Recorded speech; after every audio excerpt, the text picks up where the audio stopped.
Hello, everybody. My name is Paul, and welcome to the Stormkeep. I'm joined today by Night Listor Daniel Hey, Daniel. and Night Podcastor Mergonk. Hey guys, how's it going?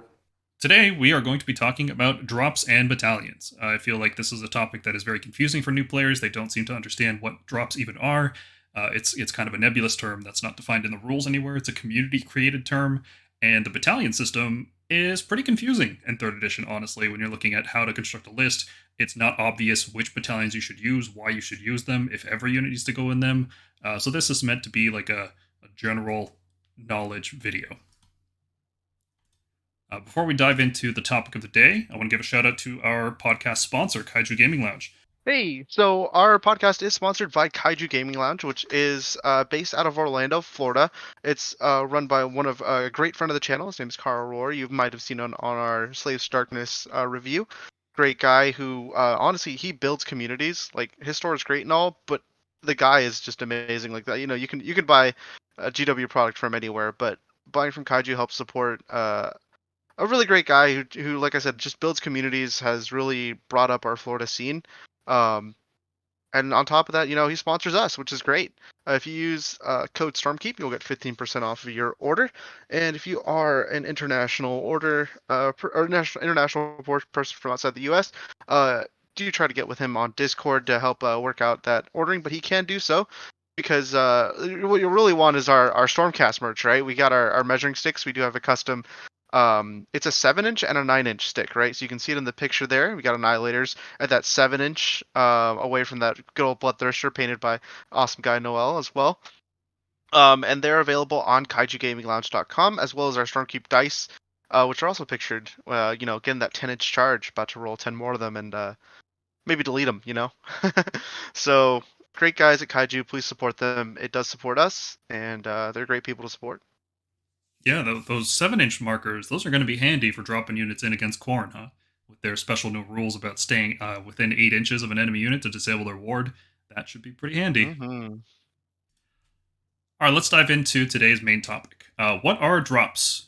In most match play battle packs, players use this concept called alternating deployment. And you can see a little screenshot from the core rules here. Alternating deployment effectively is one player deploys a unit and then the other player deploys a unit. And you go back and forth until there's no units left to deploy.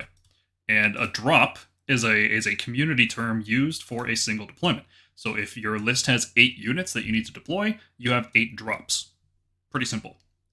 Some core battalions have the unified ability, which allows you to deploy all the units in the battalion at the same time.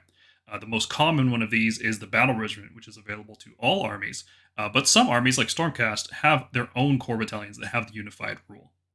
So this can mix up the number of drops you have. For example, if you have 8 units, but 5 of them are in a battle regiment, then you would have 5 units dropping all at the same time for 1, and then 3 more units for a total of 4 drops.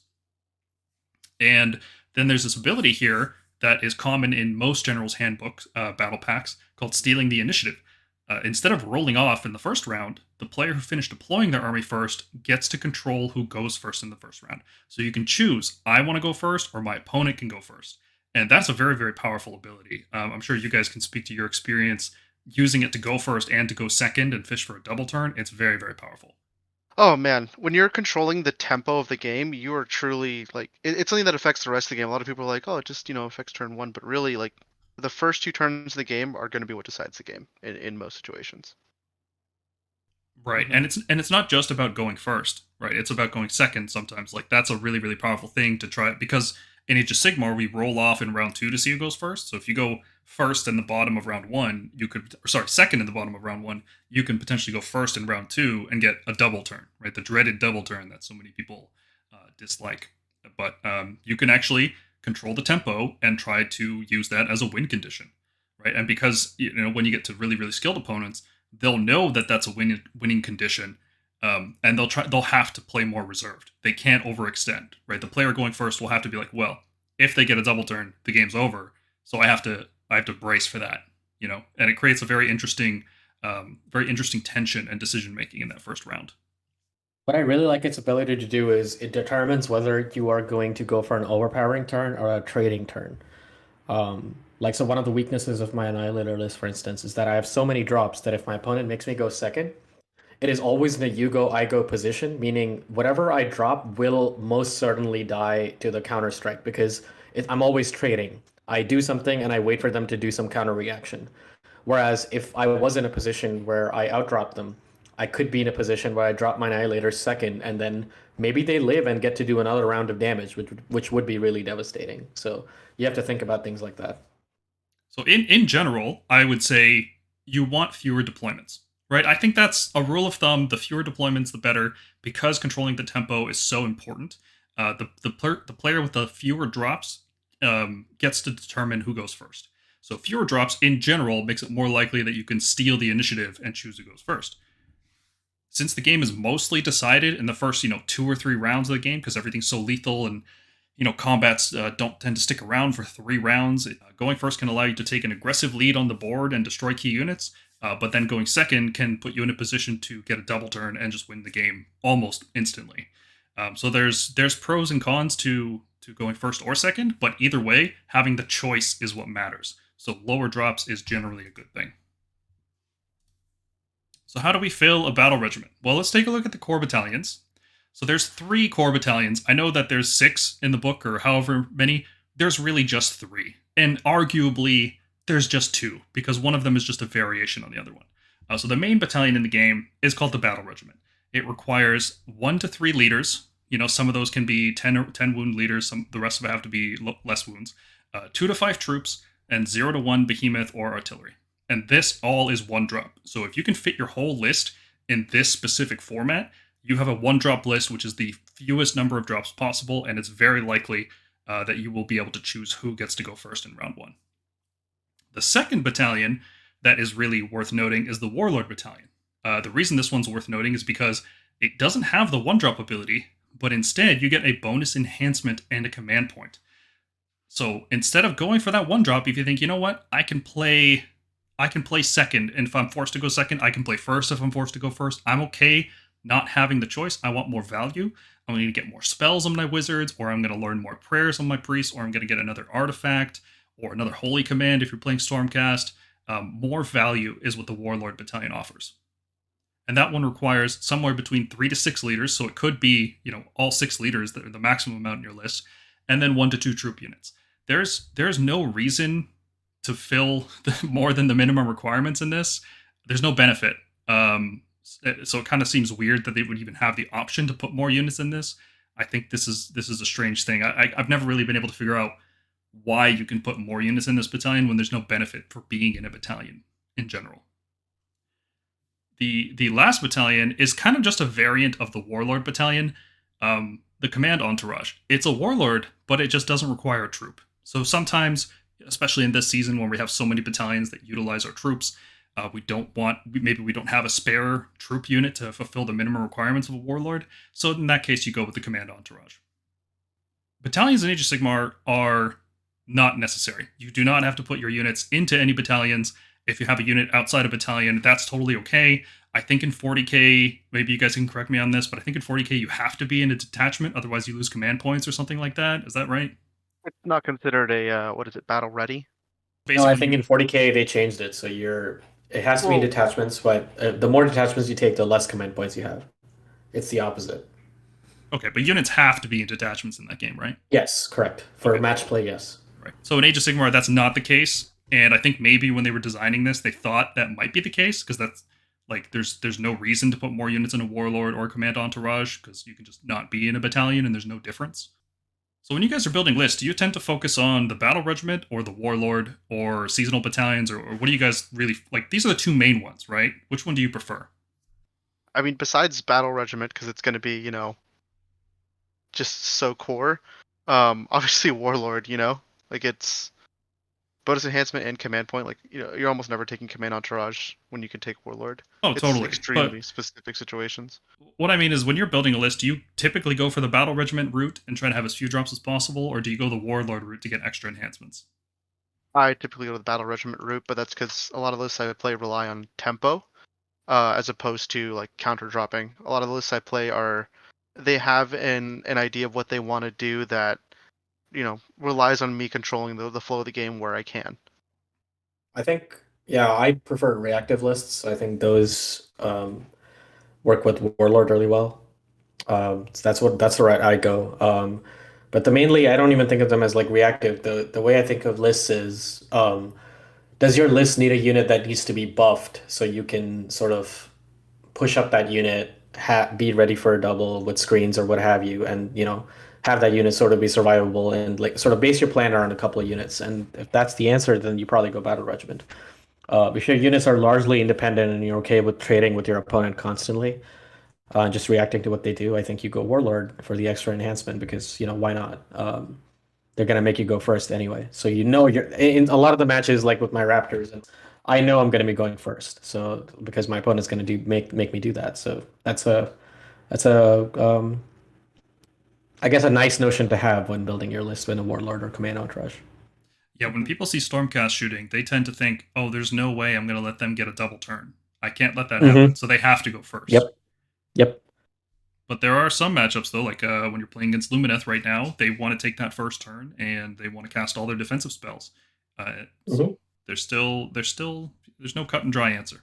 Let's look at the impact that Season 2 rule changes have had on this topic of battalions and drops. For two major changes have been introduced. The first one is Galletian Champions, basically sub-commanders that aren't unique. Any hero with less than 10 wounds, no mount, and not unique gains the Galletian Champion keyword. They gain the Key to Victory ability, which means they can't be attacked with a missile weapon if they're within 1 inch of any battle line unit. So your champions can just walk around the battlefield and not get shot anymore, which is really, really good. There's enhancements specifically for champions. None of them are really that good except for Tunnel Master, which is incredibly strong, which allows a champion to just teleport anywhere onto the battlefield more than 9 inches from an enemy once per game. That's very, very strong and is very good for scoring battle tactics. So it seems like most lists, when they can, try to take at least one champion these days. They're very useful. There's a new unit type called Infantry. It's all units that have less than 5 wounds, no mount, and they're not a leader, behemoth, or artillery. Unlike the champion, you do not gain a keyword, but infantry can fit into 3 very powerful battalions.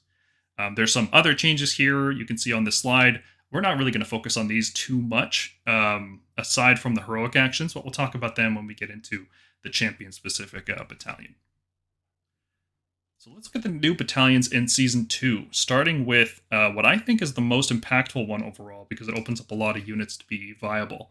This one is called the Galletian Veterans, and it requires anywhere between 2 to 4 infantry units. The bonus you get from putting those units in the battalion is that models can attack in combat if they're within half an inch of a model that's within half an inch of an enemy. And we call this effectively fighting in 2 ranks. This is like 40k style fighting. It's a little more restricted because it's only half an inch instead of 1 inch. But it's effectively the same thing. If you're base to base with a model that's in combat, you get to fight. That's the really simple way of doing it. This is really only useful for units that have 1 inch range, and also have more than 5 models. So for Stormcast, that would typically be a reinforced unit. For example, Vanquishers are not capable of fighting in 2 ranks right now. When you have 10 models together, their 1 inch range is a liability. But if you put them in Galletian Veterans, well, now all 10 of them can be attacking, which makes it a lot easier to use that unit because you can buff it up easier. You can give it bonuses that scale better with a higher model count. Units that already have more than 1 inch range, like Protectors, Grand Hammers, they get basically no benefit from this. There's like really odd situations that might arise, but pretty much no benefit. So there's no need to use this battalion with them. So some units that I've really enjoyed putting into this battalion are, reinforced evocators. A big squad of 10 evocators can do a ton of damage with their grand staves, and then that lightning arc blast can just destroy units. Annihilators, like shield annihilators, are really good to put in this because normally their 1 inch range is a big limiter. That's the kind of unit you want to reinforce because it only has 9 wounds. So reinforcing it up to 18 actually makes it feel like it's a durable unit. You can actually take advantage of that 2+ save. Vanquishers and Sequitors, they can strike with their 1 inch weapons, so you can reinforce them. They can be a pretty good screening unit, but then also deal somewhat decent damage. This doesn't even have to be like a unit that takes advantage of this battalion. You can just stick random Vanquishers, Sequitors, Aether Wings in here, anything in order to fill the battalion. Let's say you want to use a squad of 10 Evocators, and you have another unit of Aether Wings in there, just in order to fill the minimum requirements. Yeah, it can be even a shooting unit. It doesn't have to be a unit that gets any benefit from this battalion. So the season's a few weeks in already. Have you guys used this battalion a lot in your list building, or is this one that you typically skip? I mean, for me, this one will be fast. it's something I skip. I haven't really, I don't really like playing with slower units as much. So it's not something I'm taking. Like I like Dracolines a lot. I like Dracots, and of course I like dragons. But I do see the value in this because it makes some of our units much more, um, just so much more viable than they used to be, right? Like when you've got Retributors, like finally being able to compete, like that's a great thing about this battalion. Even if I haven't used it, I recognize that it's super strong. And of course, in other armies like Night Han, it's literally core. The 10-man squad of Retributors feels really, really good. They just Mhm. do absurd damage every single turn. If they charge, if they don't charge, it doesn't matter. Their damage is insane. I really enjoy using 10-man Retributor squads. No, yeah, I love this battalion for turning on a lot of our units that if you saw our Stormcast review, we basically rated a lot of units C tier or even D tier purely based on the fact that they were almost useless to reinforce. And Paul and I have been on Anvil Strike, had been on Anvil Strike for a long time. So seeing evocators lose that 2-inch range was pretty devastating. This brings it back at the cost of the Galletian Veteran Battalion being, I believe it's what, two minimum? Am I Minimum wrong, am two, I right yeah. about this? Minimum two, yeah. So a 3-drop isn't, a battle regiment and maybe a couple of Galatian vets. That's not a bad idea at all. And I have a lot of painted sequitors, and sometimes I just want to have fun and use them. This lets me use them, so nothing wrong about this at all. I love it. Okay, let's go into one that I think has a little more general play for Stormcast and other armies. The Galletian Sharpshooters. This one requires 3 infantry, no more, no less. But like I said with the Galletian Veterans, it could be any infantry. It doesn't have to have a missile weapon, so you can stick some Aether Wings in there or Vanquishers or whatever you need to stick in there. The bonus you get from being in this battalion is that you ignore the key to victory ability, so you can shoot any champion anytime. So while people are running around with their support heroes thinking they're very protected, all of a sudden they come up against the Stormcast list, and those long strikes just got a bounty on that hero's head, and they are going to love shooting that guy. So, some notes here. This can be straight up useless in some matchups, right? Like if you're playing against Gargants, that's useless. If you're playing against Iron Jaws, typically not very useful because, you can shoot the War Channers, but odds are the pigs are going to run out of range of the War Channer anyway. He's probably not going to be near battle line. In some matchups, though, oh man, this is amazing. Against Fire Slayers, you get to shoot the Battlesmith so they can't rally back on 4-ups anymore. Against Ideneth, you can shoot the Thrall Master so they don't get the -1 to wound effect when you charge into them. You can shoot the Chaos Lord or Sorcerer Lord if you're playing against Slaves of Darkness, and then the buffs are gone. You could shoot a Gaunt Summoner before he can use his Silver Portal thing. You can shoot the Skink Priest or Star Priest from Seraphon or the Squig Boss or War Channers. Like, there's all kinds of heroes that are really, really good to shoot down. And having this battalion in your list makes those matchups way easier. And unfortunately, only infantry can use it, so our mounted shooting units can't. So things like Dracots, Ballistas, Stormdrake Guard, these units can just never ignore that ability. So if you're going, heavy on those units, for example, if you're bringing a list that has 4 Stormdrake Guard and then some Tempesters as your shooting hammer, you just won't be able to shoot heroes anymore, and that's basically a tactical disadvantage.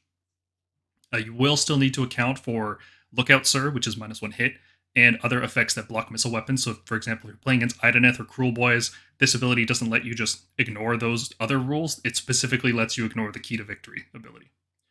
And one last note here is that it's a little difficult to use if you're using 18-inch shooting, like Skybolt Judicators, or sorry, Crossbow Judicators. They can be a little awkward because your opponent can just stay far enough away that they just won't get shot. So good units to put in this battalion. I'd say, Vanguard Raptors with long strike crossbows, Judicators with Skybolt bows are good. And I would, even though they have some issues with 18-inch range, I still think crossbow Judicators are a good pick to put in here. Just having the option to put your shots in and kill a hero is a good thing to have. And then, let's say you only have 2 units of shooting. Just fill the battalion with whatever you need. Vanquishers, Sequitors, Aether Wings, any other infantry unit that you have that can just fill this last slot in the battalion. So we've talked about veterans. What do you guys think about sharpshooters this season in comparison to veterans? I think sharpshooters is definitely a bit more relevant. I mean, the battalion was basically built for raptors, right? Like you've got 3 slots that need to be filled. They can't be mounted. So that's literally just 2x3 raptors, which we moved to because of Thunderstrike Volley, as well as your Aether Wings that you're gonna want because you have 2x3 raptors. So it's such a good battalion for us. It does disincentivize us from taking Judicators. Just because sometimes when you're taking Judicators, usually our hammers are like our mounted hammers, right? Like we really like our Dracos, we really like Dracolines, we really like Dragons, so it's tough to fit in the rest of the package.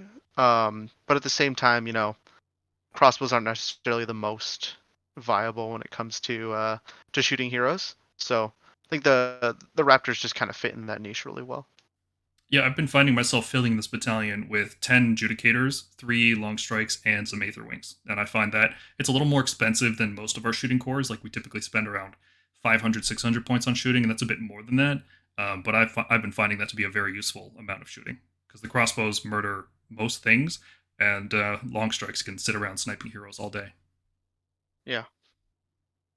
How about you, Mergonk? Are you finding room in your list for sharpshooters? Oh, most certainly. One of the things I loved doing previous edition was sniping out King Priests, sniping out key sorcerer heroes, 5 wound heroes, because if turn one, if you don't want to just, commit to killing a screen, even with your Vanquisher unit, because, you can just deal with it later and just want to drop some Vanquishers on some objective, especially if they marked it like Proving Grounds or something in the last season. Um, I just like spend my time. If they don't have any range projection, I'll take out a couple of heroes that really make their list work. I've even shot War Chanters off the board to see just how an Iron Jaws match would, fare differently if you had that ability. And yeah, so not that I need this battalion to do that, I will absolutely take it like every time I can. The additional 3 drops is a little weird because this Mhm. battalion doesn't really see a lot of play outside of Stormcast and maybe a couple other lists here and there. But it's mostly a Stormcast battalion, so it almost feels like we're going to be playing a 4-drop list, and we're going to be competing with enemy 1-drop and 3-drop lists. Have you found that to be the case when you're playing? I mean, the only people that'll give you problem are like tech lists, right? But the way I see it, most lists are either, 2-drop or the 1 or 2-drop lists might give you some trouble. But even in those matchups, you just sort of need this thing to be good. It's like, if Seraphon rolls up with like a 2-drop list, like you still need to be able to shoot the Skink Priests in order to have any real effect against them.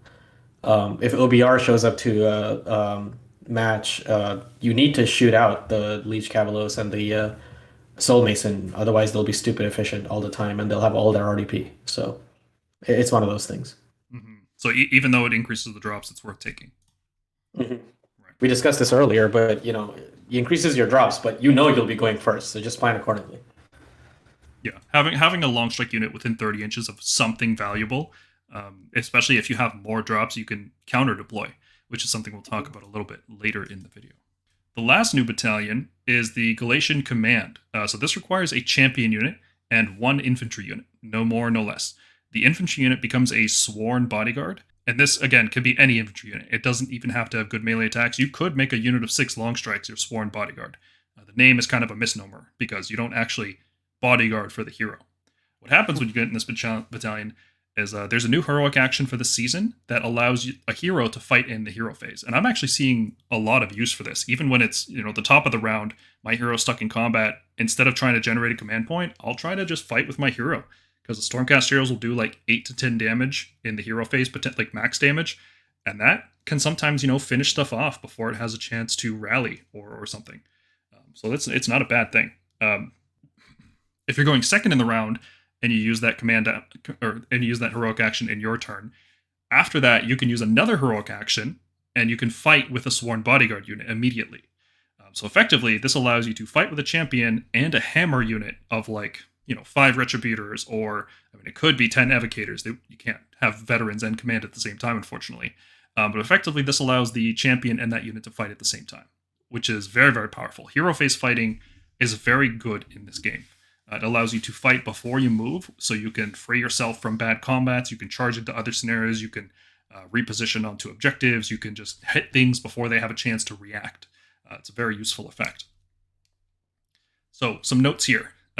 Effects that allow the champion to strike first will also allow the sworn bodyguard unit to effectively strike first, right? Because they fight at the same time in whatever order you want, so you get to kind of skip ahead with that. If you're fighting in the hero phase before movement, that's very, very useful. As I discussed, it allows you to reposition for another charge somewhere else or free up units from combat. Let's say your units are stuck in combat. Your shooting units are within 3 inches of an enemy, and you can fight out of that combat and wipe the unit out, and then you're free to shoot something else. You're free to charge something else. There's a lot of utility with fighting in the hero phase.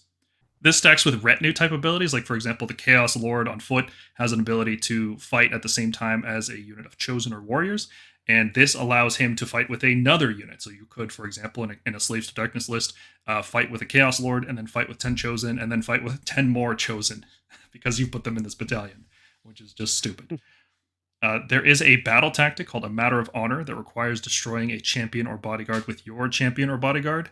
And this is one of the reasons you may want to consider putting a shooting unit as a sworn bodyguard, just because you can fulfill the battle tactic a lot easier with 6 long strikes than you could with a unit of 5 retributors that have to be in melee combat, whereas long strikes can just do it from anywhere. Of the 3 seasonal battalions, this one seemed like the best one at first, just because it has this big flashy hero phase fighting thing, and then fighting in the combat phase is almost secondary to that. But as time went on, I think the fighting in the combat phase thing actually became more relevant because of how retinue abilities work and specific armies and how they use it. And the fighting in the hero phase, I haven't been able to get it to work for me that much. The positioning requirements are very strange. It's very difficult to bait an opponent into attacking into that position and also be defensive enough to survive that position. So it's been pretty awkward for me. What do you guys think about this battalion so far? I thought that I would see this battalion a little bit more in the meta. I didn't think it was going to be, like the most popular, but I was surprised to see it's not being taken very much. But there's just so much power that's in there that we maybe don't take as much advantage of, but other armies definitely can. Like we are one of the better armies that can use it. With an Azuros or a Castellan, it just makes sense. But man, sometimes we're just really trying to get the tempo on the drops, and that's where this really kind of falters. Is do you really want to spend it on this? Like, could that hero be taken up by the Warlord Battalion? It matters on occasion, which we've been wanting to take 4 heroes sometimes in lists, so sometimes it doesn't really matter too much. But I don't know, and it's something that your opponent can play around too, right? It almost feels like a bit of a gotcha too when they fall for this. Yeah, with only a 3-inch pile-in on most heroes, it can be difficult to always make this work because your opponent can finish charges and finish pile-ins more than 3 inches away from the hero, and so unless they're on the front line, you can just more or less ignore it. Like if you're behind a first row of models and your opponent just charges into a flank, you can just ignore this ability. And if you put your hero on the front line, well, unless they have a strike first effect, they'll just be hit and then die before it matters. So it can be difficult to use defensively. And offensively, that means you have to charge in 2 units, and one of them has to be a champion, which is usually a support hero. So that's a questionable value right there. So it's become difficult to utilize it. Stormcast, I think, have a very particularly cool use of it though, which we'll talk about soon. I mean, it's sort of by design, right? So like Galletian champions by design are inefficient. Like compared to units in your army, they're usually there to provide a buff. They cost more than your typical unit should. A single body that's like 5 or usually 6 wounds, 4 to 6 wounds, usually depending on what faction you're in. It's not going to be very survivable. The fact that it requires you to be within 3, it's not just a command you can issue to your sworn bodyguard, makes it a little weird. It means that really the only factions that want to take advantage of this are like factions that are extraordinarily tough and then can have retinue abilities, like you mentioned, Paul, like with the Chaos and Fire Slayers. Maybe they could have just turned this into a bodyguard, like you take a Galletian champion and that becomes like a retinue for your army, and then you can use that heroic action to fight. But as it stands, that's probably why not a lot of people are using it. Yeah, I think Stormcast are one of the few armies that might consider using it. Like you said, Dan, sometimes we want to use 4 heroes, and that 4th hero is something like a Lord Castellan or a Knight Azuros, and they fit very well into this battalion. So I guess we could just talk about that combo, because as soon as the seasonal rules came out, we found this combo, and it's good. I don't think it's as good as I initially predicted, but it is still really good. So let me break down this combo for people. It is the Galletian Command battalion, along with an artifact for Stormcast called the Quicksilver Draught. The champion in the Galletian Command battalion uses this artifact at the end of either player's charge phase, and that hero gains the strike first effect in the following combat phase. And when the champion attacks, so does the Sworn Bodyguard, which means that you strike first with the hero, and then you strike first with the hammer unit. And this works even on your opponent's turn. So if your opponent charges into a block of 10 let's say 10 Protectors and an Azuros, all of that stuff gets to fight before your opponent gets to fight. And not a lot of stuff can survive combat with 10 Protectors and a Knight Azuros. Now, this is only usable once per battle, which does kind of make it feel almost like a holy command that doesn't cost command points, but it is a really, really cool ability.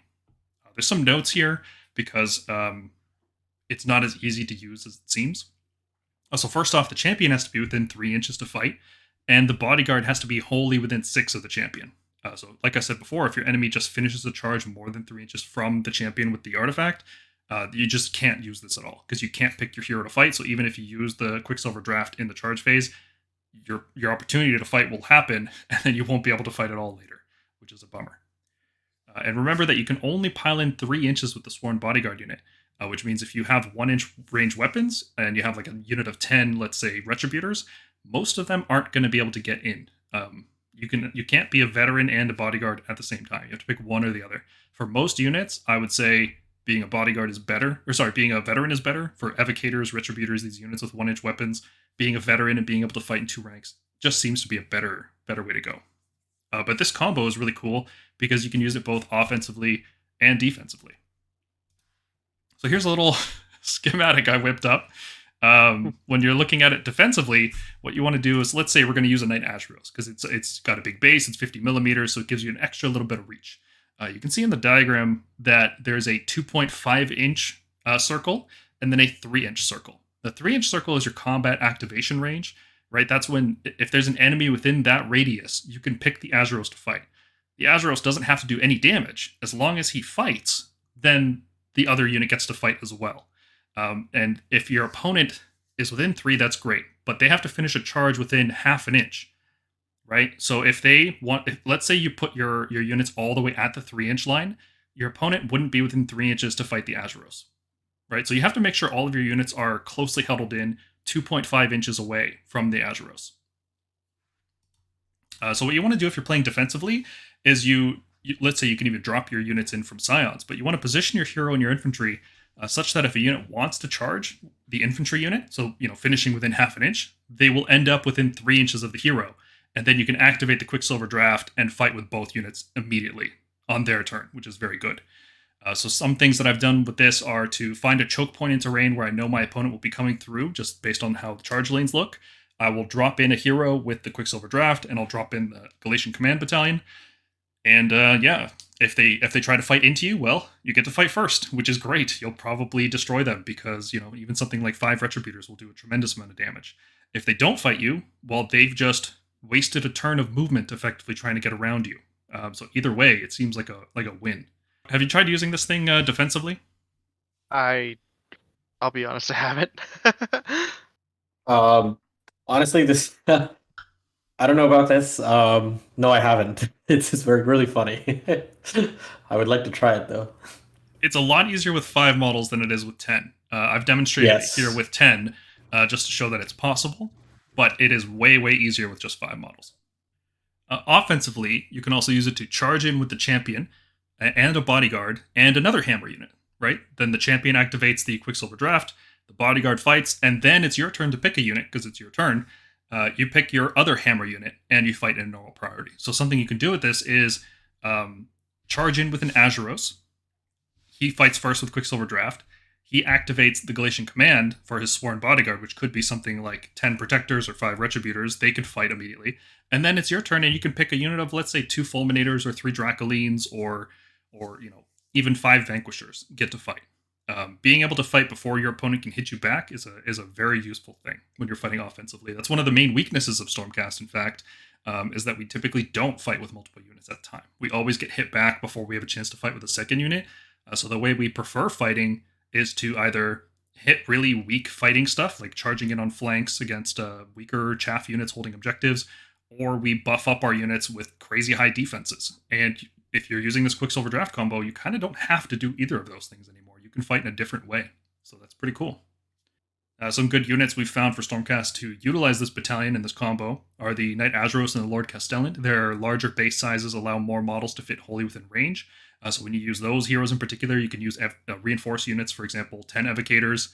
Even though they don't get to fight with 2 ranks, the Mortal Wound Blast is huge. If somebody tries charging into 10 Evocators and they get hit by that lightning arc, they're not walking away from that fight. Like, it's brutal. 10 Protectors are a very similar story. 10 Protectors can use 4-star Soul Maces with Unleash Thy Hatred Holy Command to deal just explosive mortal wounds once per game. But even then, something smaller like 5 Retributors or 5 Evocators, those work just as well for this battalion. And finally, that brings us to, I think what the whole point of this video is to answer the question, how many drops? This is a question we get all the time, is how many drops are the right amount of drops? And the answer is always, well, it depends, right? Because it's such a complicated topic. It always depends on what you're trying to do, what your opponent's trying to do, what you expect to play against, what your preferred strategy is. There's all kinds of things that go into this decision. So let's try to break down this in a more or less scientific way. I think for many armies, the 1 drop with a single battle regiment battalion, I think we consider that the default. Right? We just assume that army is going to go 1 drop, and then anything you add to that in terms of battalions is an addition to that. Right? So for example, if you do a battle regiment and a Galletian Command battalion, that becomes 1 drop plus 2 for a 3 drop total. Let's say you do battle regiment with sharpshooters. Well, that's now plus 3 for 4 drops total. If you do battle regiment with command and sharpshooters, well, that's a 6 drop total, right? This is just an easy way to consider how many drops your list is going to be, is that these battalions are adding drops to it, your standard 1 drop. And there are advantages actually to having more deployments. We've sort of discussed them, but let's put them all in a single section here. More deployments gives you more information on your opponent's deployment. So for example, they put down their wizards in certain areas, you can then put down your wizards in order to be in unbinding range, because if they have less drops than you, they may be considering going first and you want the option to be able to unbind them. This is especially useful if you have something like a Knight Incantor, which automatically unbinds a spell once per game. So you can deny that Mystic Shield from a Slaves to Darkness hero or the Demonic Speed. You can deny Protection of Hish or Speed of Hish from a Lumineth player, and that can potentially just win you the game because it snowballs into such a tactical advantage. You can deploy your shooting out of range of their shooting. So if you're playing against Cruel Boys, they put down their whole army and they have their bolt boys at a specific range. Well, they're only shooting 24 inches. They don't have the option to teleport a unit, so you just deploy your shooting units 24.1 inches away. And then no matter what they do, they just can't reach you. So it's useful to counter deploy units. If they set up a strong hammer unit on one side, well, you can set up your strong hammer unit on another side, or you can put your very defensive unit in the way of their hammer unit. Let's say they put down a squad of 6 for Vanguard right in the middle. Well, you know that they can go either side, so you put a unit of 4 Fulminators with a Lord Castellan in there in order to contest that. All kinds of decision making is improved when you have more deployments than your opponent. Information is power. More drops means you can take advantage of battalions that give you more value. You can use units that require a battalion like the Veterans Battalion in order to get more attacks when they're reinforced, like Evocators or Retributors. You can shoot champions if you have the Sharpshooters Battalion. You can fight in the hero phase and use some combat tricks with Galletian Command. You can get extra command points with the Command Entourage and Warlord, or just more enhancements. Stormcast like having more enhancements. We have very powerful Holy Command abilities that we like to have more than one of. Being able to choose both Call for Aid and Thunderbolt Volley is really, really good. So what's the correct number of drops? Well, like I said, it depends on your list. And against some matchups, it can really help. Let's say you play against Lumineth a lot, and they really want a 1-drop battalion to get all their defensive spells off. Well, if you're also playing a 1-drop battalion, it's basically a coin flip. And that coin flip is better than not having a coin flip. Because if you can go first and deal really, really significant damage to the Lumineth player before they get their defensive abilities up, you can maybe cripple them to a point where they can't recover over the next 2 turns. Stormcast in particular have long-range shooting and really high defenses. We can build lists that are just fine playing first or second. So you can have a lot of drops, and your opponent can force you to go first, and you say, okay, great, I've got 30-inch shooting. I don't have to commit to a mid-board engagement. I have a Knight Incantor with a Dispel Scroll. I'm feeling good. I can handle a double turn, Yeah, I think that's probably the key there is how is your list built, right? Like if you're playing something like one of my dragons lists that rely on tempo, you generally want to be a one drop. But if you're playing a list that has some more controlling elements to it, that has a knight in canter, that has I mean you're gonna be scions pretty much most of the time.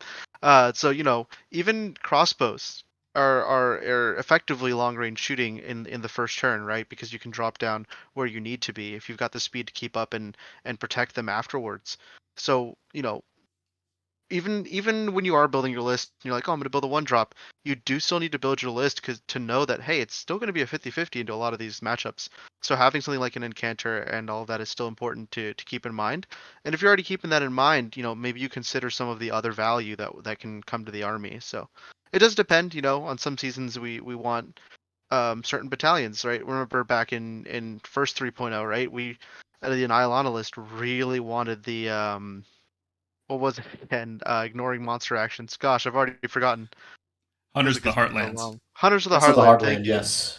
Yeah. Yeah, right. Like there's some battalions. Maybe this season it's not as crazy, right? Sharpshooters is a big one, right? If you're running the 2x3 Raptors or the 10 crossbows Raptor unit and an Aether Wing, or even if you're not running the Aether Wing, it's still a valuable battalion to have.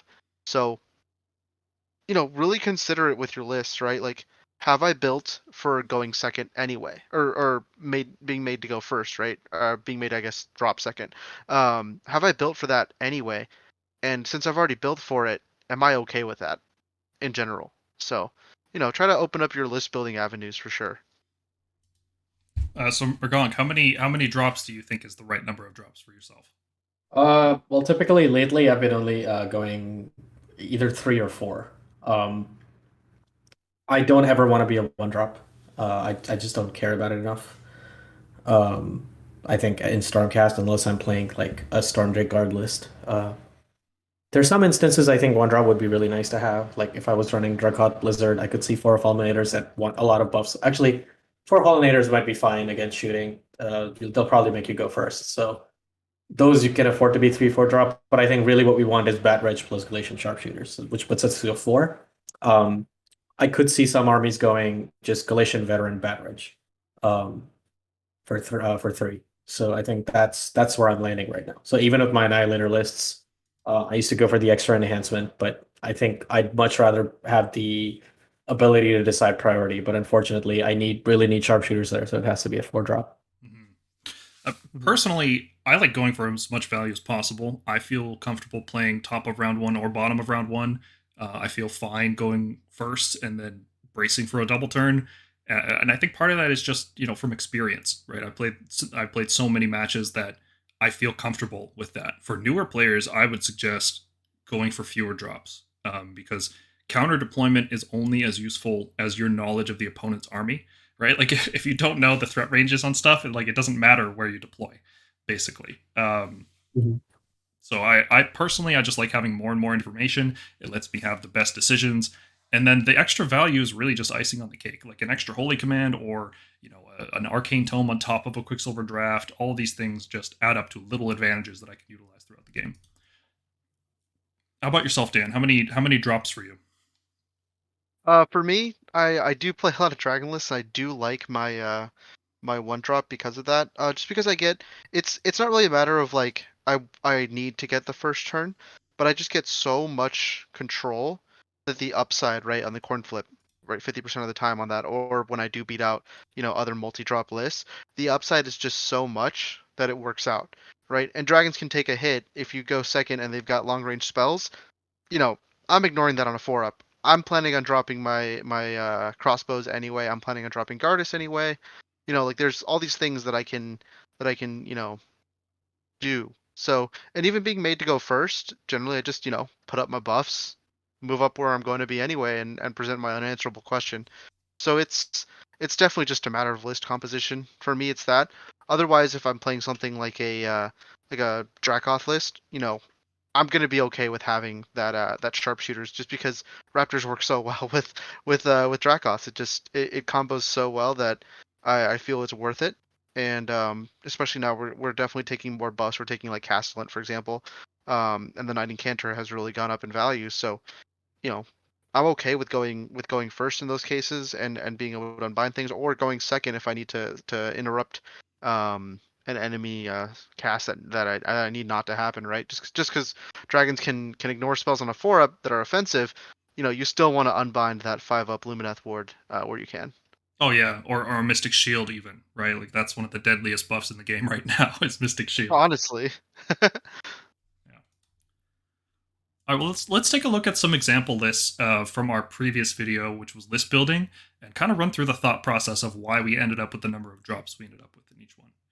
So the first one here is the Dracoth Blizzard.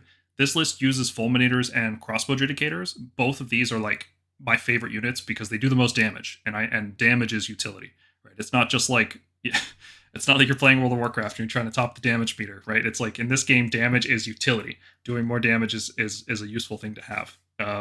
But these two units have problems, right? Fulminators only move 10 inches, and Crossbow Judicators only shoot 18 inches. So if you're going at the top of round one and your opponent deploys far back and forces you to go first, that's a real problem because this kind of list can't handle taking that much damage and losing that much board position.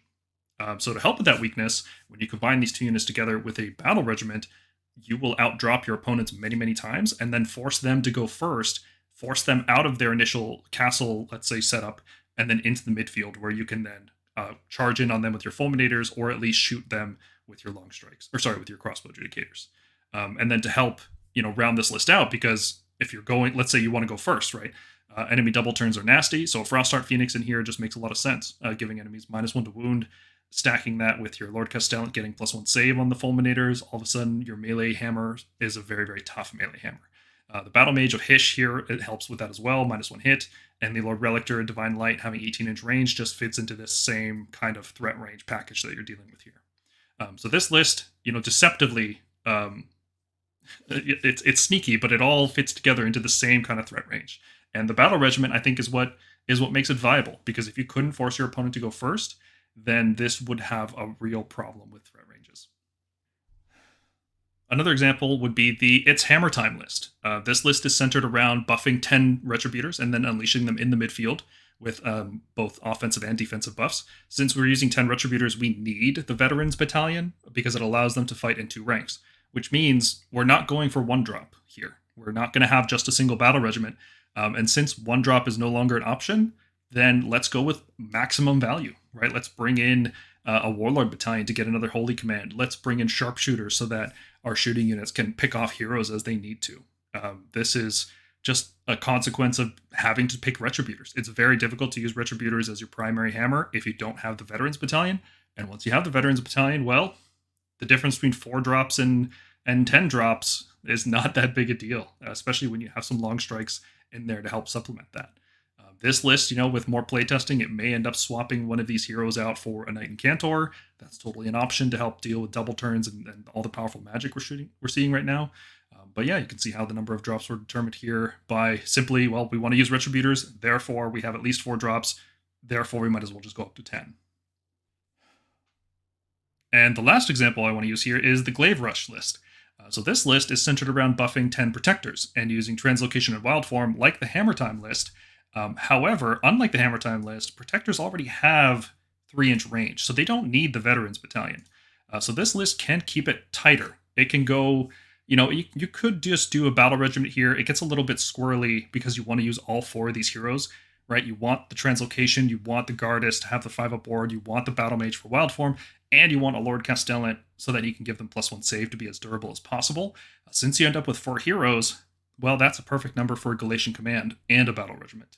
And since you don't need veterans, you can just stick the Protectors in a Galletian Command, you give the Lord Castellan a Quicksilver Draught, and you teleport him up the board with Tunnel Master. So this ended up with 3 drops, which a list like this really does want to choose who goes first, and 3 drops isn't ideal, but against certain matchups, I think this is just fine. Against most matchups, I should say, this will end up being just fine.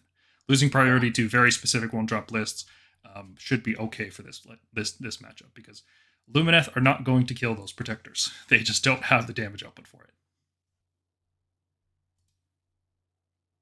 And that's it. That concludes this episode. Hopefully this has been useful for you guys, both new players and for veteran players, just coming back into Age of Sigmar Second Edition, or Age of Sigmar Season 2.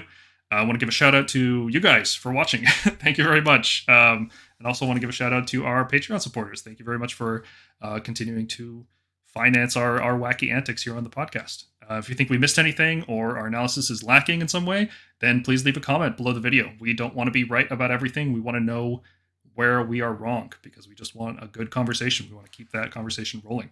Yeah, definitely keep check out the Discord. It's a great time. We just talking AOS all the time in there. There's a list for everyone in there, and even if it's not something that we've generally covered in our big list review, there's so many people just brewing things, and it's awesome to see the battle reports. I think the battle reports is probably one of my favorite things about the Discord is seeing you guys take all of this theory and put it into practice, and it's cool to see our community. Thank you guys for everyone that posts in there, and make sure to support Kaiju Gaming Lounge. Yeah, and if you feel like it, consider supporting our antics by becoming a member on YouTube or joining us on patreon.com/thestormkeep. Upcoming videos. We have a How to Counter Tzeentch video in the works. We have a special guest lined up to talk about that. I think that's going to be a very helpful video right now. Even though Tzeentch isn't, dominating the metagame, kind of like what we predicted, it is a very, very strong list, and being able to pick it apart and deal with it, know what you're getting into, will be very helpful. We are also working on our first list spotlight video, looking at the Stormcast beginner competitive list based on what you guys wanted to see from the last video. There's more stuff in the works, but it's a little too soon to talk about it. So that's it for today. Thank you, everybody, for watching, and have a good one. See you guys. See ya.